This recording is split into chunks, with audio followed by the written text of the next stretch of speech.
네, 녹화 시작하겠습니다. 반갑습니다. 수학작가 김정현입니다. 계속해서 이어나가고 있는데요.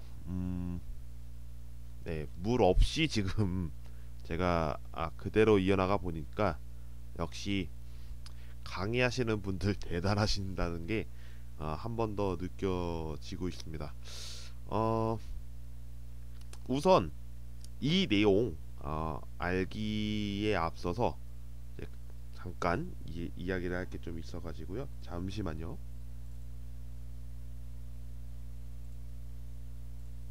음, 이제 코로나 정말 조심하시길 바랍니다. 코로나는 정말 무시 못하더라고요. 특히 본인이 이제 발열이 있는 상태에서 코로나를 잠적한 채 누군가 만나야지 하다가 그런 일은 발생하지 않도록 하길 바랍니다.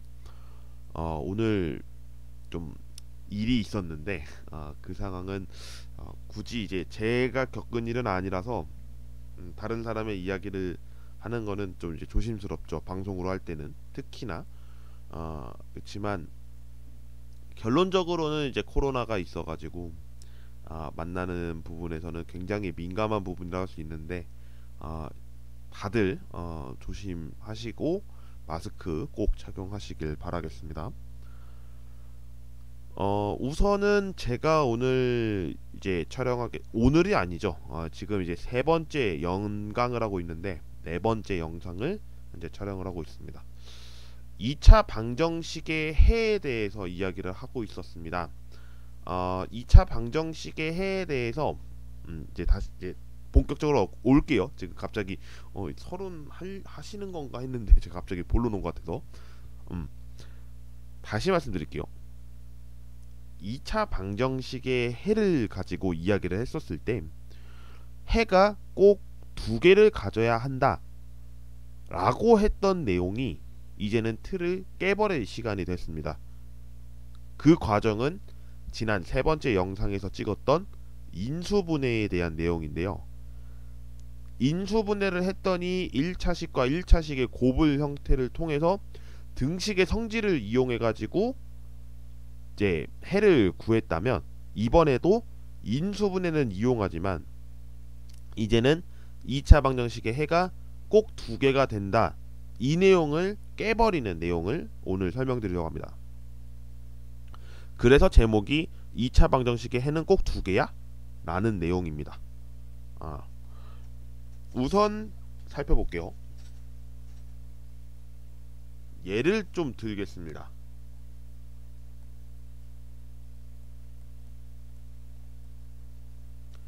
이 과정 x제곱 마이너스 3x는 0입니다.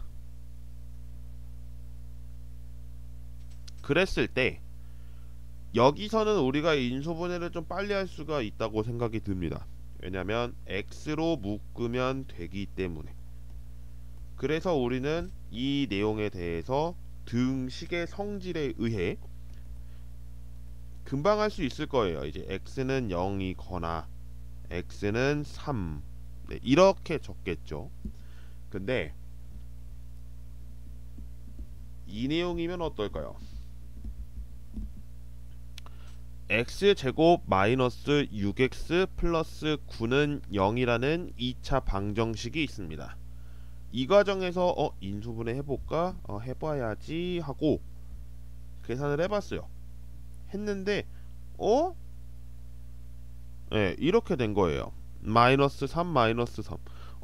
그러고 보니까 x 마이너스 3과 x 마이너스 3은 0이네.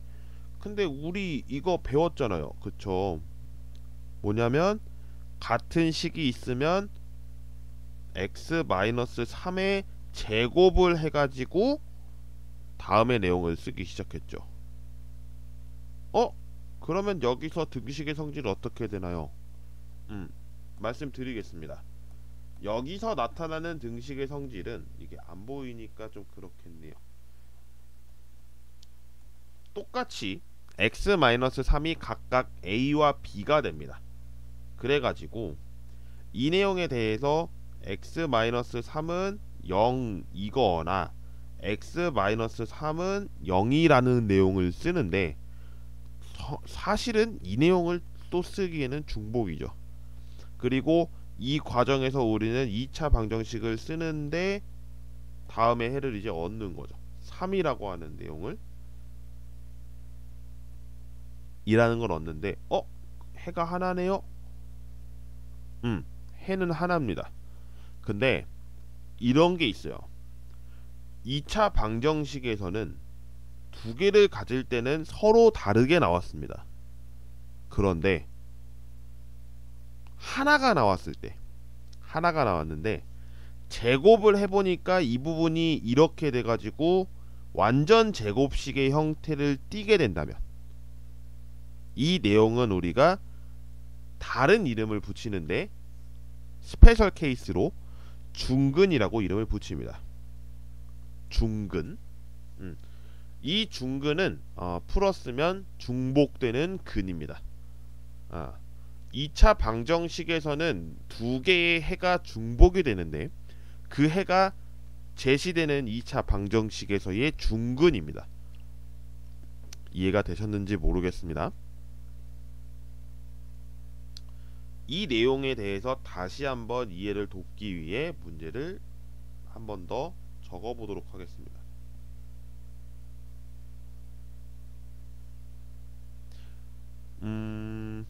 이런 식이 있을 수가 있겠네요.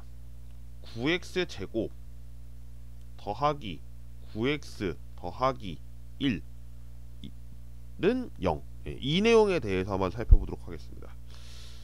일단은 2차식의 개수가 1이 아니네요.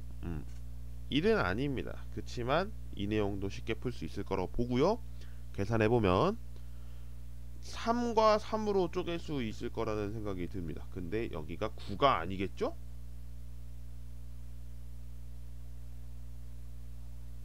(6이겠죠) 네, 6이겠죠. 그래야 이제 완전 제곱식이 되니까. 네, 갑자기 좀 바꿨는데 죄송합니다. 자, 그러면 이 상황에서 우리는 이제 어떻게 표현할 수 있냐?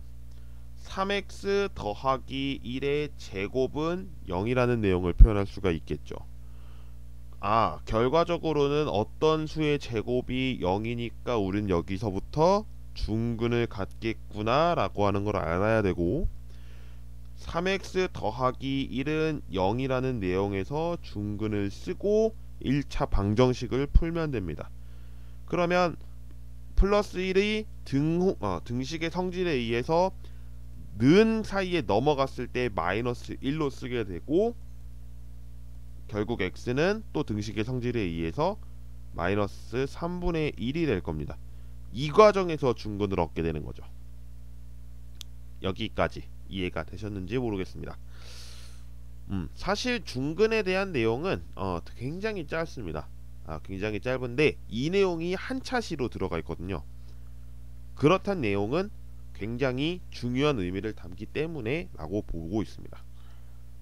그래서 오늘 영상을 물론 여기까지 촬영하는 건 아니고 한 문제의 예를 좀 더 들어보도록 할게요. 이제 이런 상황이 있습니다.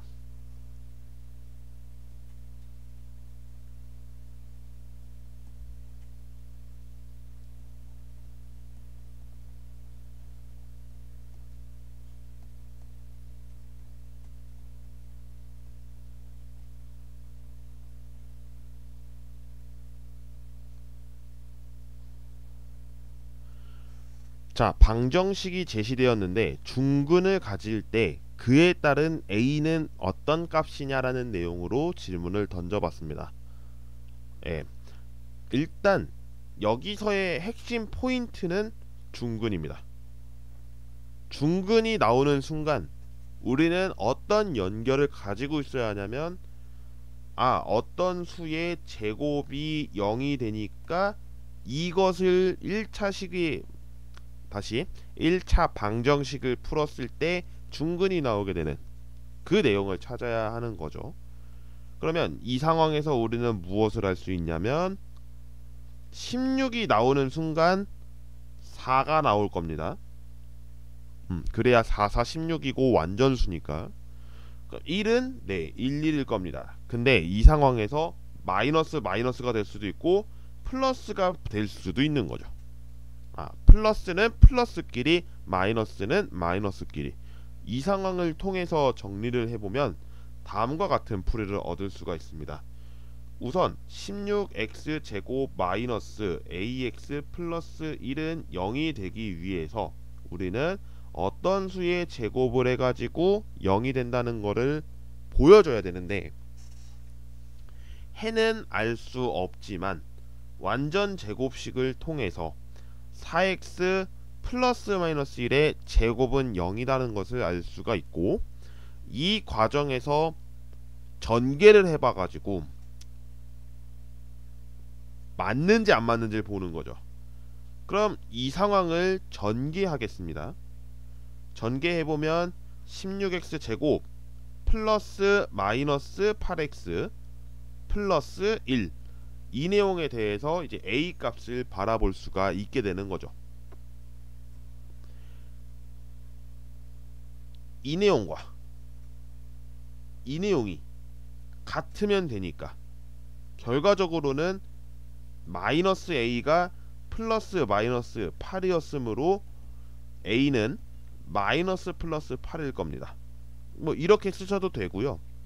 이거를 두 가지로 나눠 써도 상관이 없습니다. 근데 되도록이면 나눠 쓰길 바라고요. a는 두 개의 값을 가지니까 다음과 같은 내용으로 여러분이 작성하면 보기 좋게 답을 낼 수가 있는 상황이라고 봅니다. 자, 그래서 오늘 2차 방정식에 대해서 중근을 살펴봤고요. 이제 중근까지 끝났으니까 이제 본격적으로 해가 두 개, 한 개까지 나왔는데, 이제 우리가 궁금한 거는 아예 없을 수도 있지 않아? 이 내용입니다. 이 내용에 대해서는 다음 영상을 통해서 확인하시면 좋을 것 같고요.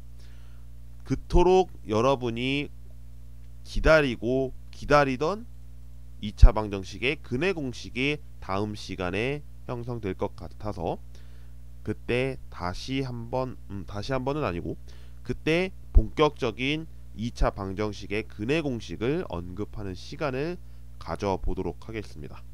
자, 그럼 영상은 여기까지 하도록 하고요. 시청해주신 모든 분들 대단히 감사드립니다. 오늘 녹화는 여기까지 진행할게요.